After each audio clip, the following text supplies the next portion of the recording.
Por supuesto, los comerciantes esperan también en términos de poder recuperar en algo las ventas que venían bastante deprimidas y que en los últimos meses han logrado tener un principio de recuperación que habrá que ver si se sostiene. Estamos a un mes de las elecciones legislativas y si había un dato que no necesitaba el gobierno en este afán que tiene, en este intento de lograr al menos un acercamiento y revertir en parte la derrota de las PASO del 12 de septiembre, que recordemos, el gobierno en el global del país perdió por 10 puntos, 40 a 30, y necesita acercarse. Si un dato no necesitaba, decíamos, era el de la inflación, tal como se conoció ayer. Después de una desaceleración que el gobierno planteaba como una cuestión positiva, pero que iba muy lentamente, en septiembre se registró, según el INDEC, una aceleración nuevamente de los precios, 3,5% a nivel nacional, lo que hace en el año un 52,5%. 37% en lo que va del año. En los primeros 9 meses del año, recordemos que Martín Guzmán, el ministro de Economía, había establecido en el presupuesto de este año una proyección de inflación anual del 29%. Tenemos unas placas porque también se conoció específicamente la inflación de Córdoba, de la provincia de Córdoba. 3,05 fue en septiembre, un poco menos que a nivel nacional, pero vamos a ver que en el global es mayor. 37,06 el acumulado en 2021, muy cerquita de lo que ocurrió a nivel nacional.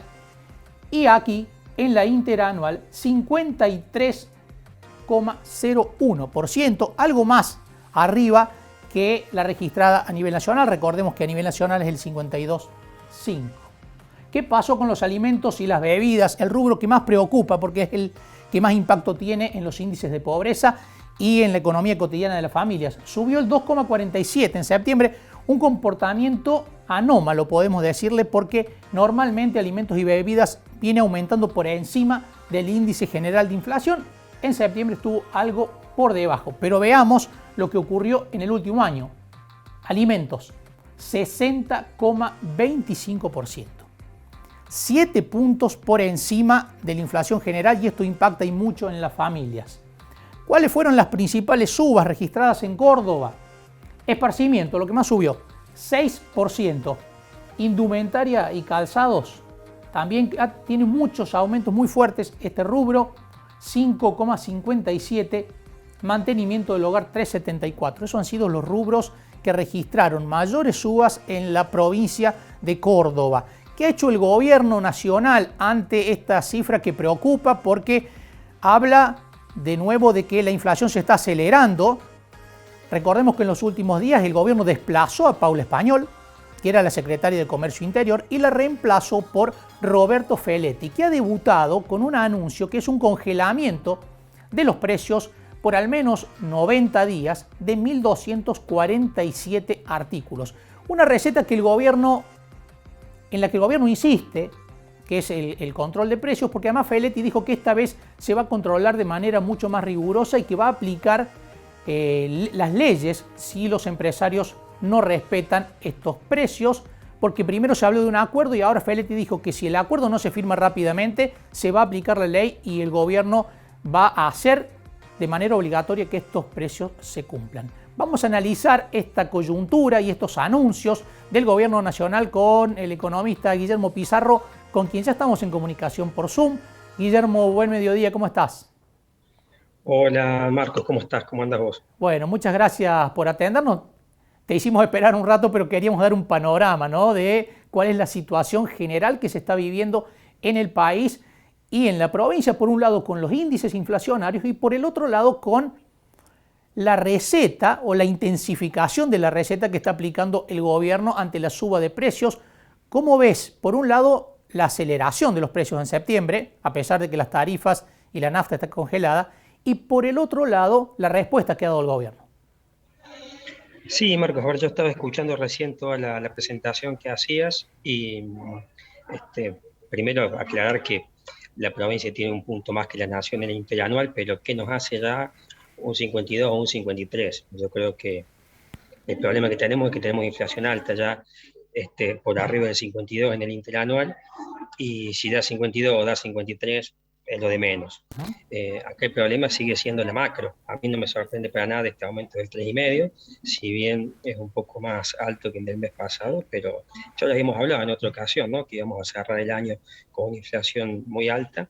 Nos quedan 3 meses y a este ritmo vamos a estar cerrando en el orden del 50%, porque todavía nos faltan meses que por estacionalidad tienen inflación alta, ¿no? Como diciembre básicamente.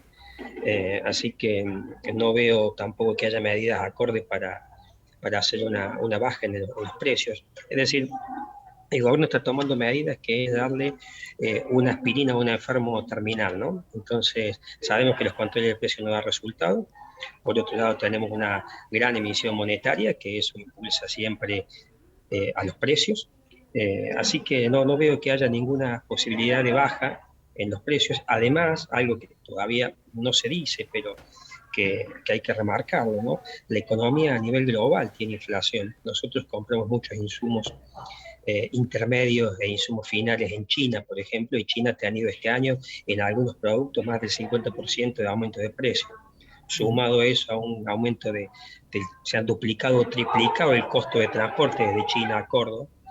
Entonces, también va a haber aumentos de precios o presiones de precios en estos precios de productos importados que después obviamente se van transmitiendo al índice de precios nuestro. Así que no veo ninguna medida de política tampoco que vaya a contrarrestar esto. ¿Puede haber influido la situación política en septiembre también, Guillermo, que coincide con el mal resultado electoral del gobierno y por ahí los formadores de precios dijeron o previeron lo que podía ocurrir y trataron de cubrirse ante las consecuencias? A ver, siempre hay una cobertura más en estos periodos de incertidumbre económica. No hay ningún plan económico, no hay ninguna medida que nos permita planificar a ningún empresario. Por supuesto que la cuestión política siempre se suma a esto, pero básicamente el problema que tenemos acá es que no tenemos una política económica clara, que no podés, todos los días te cambian las reglas de juego, entonces no podés planificar y no podés prever. Todo eso también, ese riesgo adicional se va a trasladar a precio, eso no cabe duda. Más allá de la gran emisión que está haciendo el gobierno, la fuerte presión impositiva que también influye, ¿no? Porque por un lado podemos decir los empresarios aumentan los precios, pero también colabora mucho el gobierno con la fuerte carga impositiva que tienen todos los productos de consumismo, ¿no? ¿Qué medidas se podrían tomar en este contexto, ¿no? Tan difícil? Porque uno se pregunta hasta cuándo es sostenible una inflación al ritmo del 50% de inflación anual. ¿Qué medidas debería tomar el gobierno en este contexto? Además, un gobierno que no es menor en un estado de debilidad política, ¿no? Sí, a ver, yo creo que primero hace falta, como siempre, y que nunca se hace en Argentina, como siempre decimos, un acuerdo, un consenso entre los distintos sectores. Eso como primera medida. Segundo, hace falta modificaciones de fondo, hace falta una reforma tributaria, una reforma laboral, hace falta que la economía crezca, hace falta generar empleo y, por supuesto, reducir el déficit público que se está financiando hoy con emisión monetaria porque no se cuenta con financiamiento externo. Sí hay un financiamiento interno a través de la colocación de bonos del Tesoro o bonos que coloca el Banco Central, que tiende también a sacar un poco de liquidez del mercado, pero por otro lado el propio gobierno compite por los fondos con el sector privado y todo se lo lleva el gobierno, o sea que tampoco hay crédito para el sector privado. Estamos en una espiral realmente muy negativa y hay muchos cambios por hacer, hay muchas cosas que se podrían hacer, pero también hay una cuestión ideológica que condiciona a la hora de definir las políticas.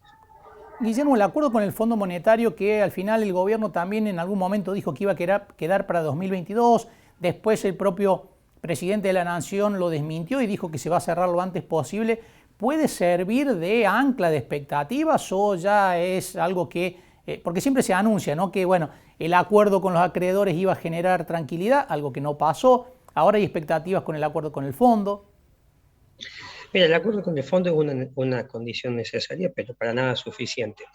Si hacemos un ejercicio muy simple, yo te pregunto a vos, ¿vos creés que si el fondo nos condona la deuda y nos dice, che, no nos debes nada, ¿Vos creés que la economía empieza a crecer por sí sola?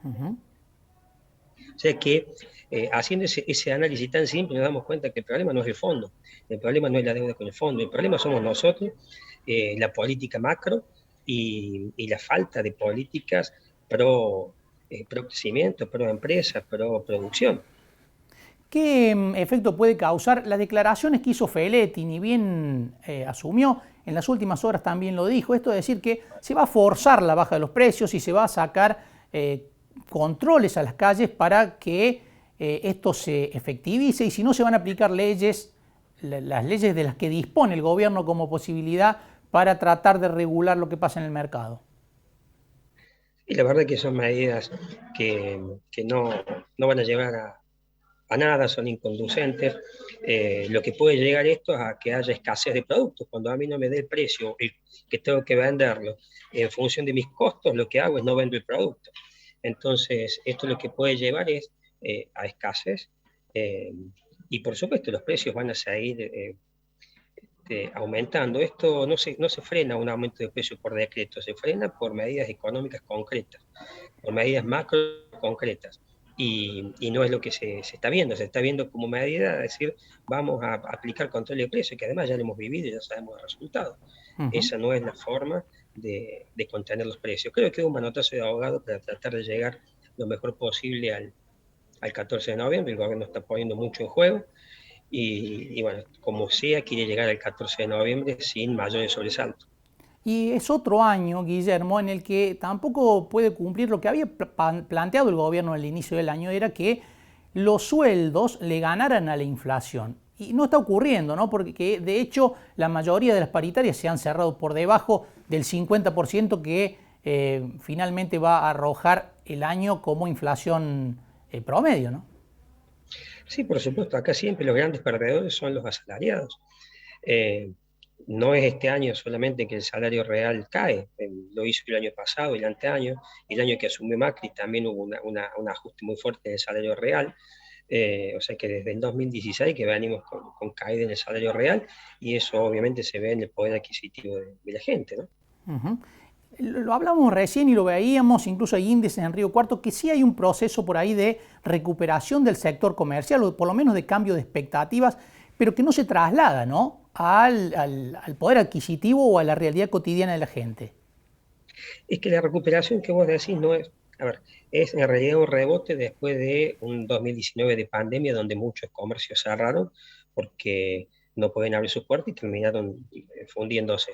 Hoy algunos pueden reabrir, otros serán algunos inversores nuevos, pero en general la economía no ha llegado al nivel prepandemia todavía, o sea que esto es un rebote más que un crecimiento, y es muy difícil que esto después se vea o se traslade al total de la población cuando seguís teniendo una tasa de desempleo arriba del 10%, salario real en baja y expectativas muy negativas. Vos a cualquiera que le preguntes, si vos crees que el año que viene vamos a estar mejor que ahora, en general la mayoría te dice que no.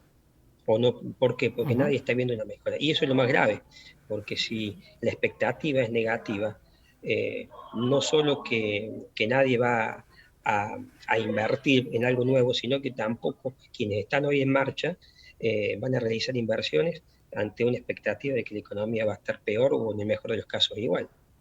Guillermo, muchísimas gracias, como siempre, por atendernos. Gracias a vos, Marco. Un abrazo y saludos. Muchas gracias. Guillermo Pizarro, economista cordobés, dándonos un panorama, una interpretación de lo que está ocurriendo con la inflación en el país.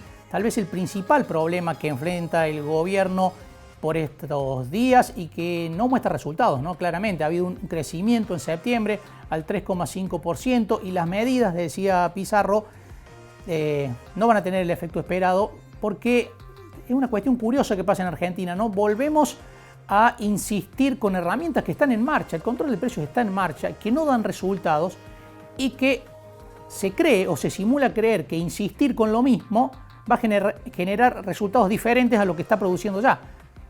Hay que ver cómo termina esta historia, pero bueno, en los años precedentes los controles de precios han existido y los resultados no han sido los esperados. La inflación ha sido en la mayoría de los años en torno del 50%.